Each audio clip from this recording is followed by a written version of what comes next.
And we could see it especially in the growth plate. This is my little diagram here. Hopefully you can read my writing. We will go through it. So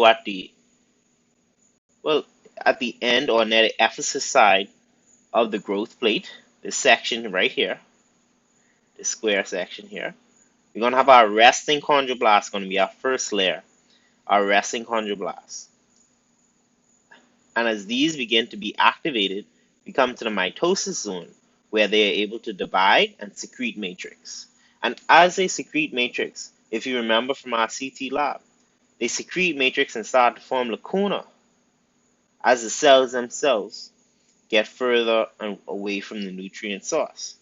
And then we have our hypertrophy, where the lacuna get larger and the chondrocytes, and they form chondrocytes, not chondroblasts, since they have matured.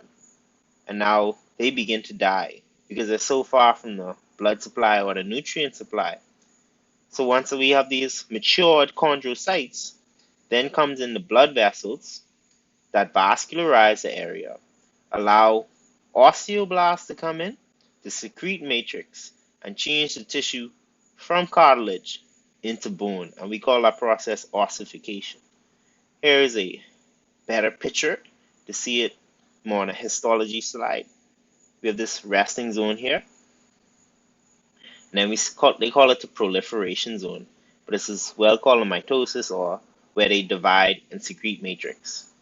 Here, the hypertrophic zone, they're expanding, the lacunae are getting bigger, and then here we come down to where it has already been ossified. So that's a mechanism for endochondral bone formation. And two forms of bone growth we can go over briefly is interstitial, which is length, as well as oppositional, which is going to be the girth or the width of the bone itself. Thanks so much for listening, guys. Use this as your study guide and do very well as you go forward in the course.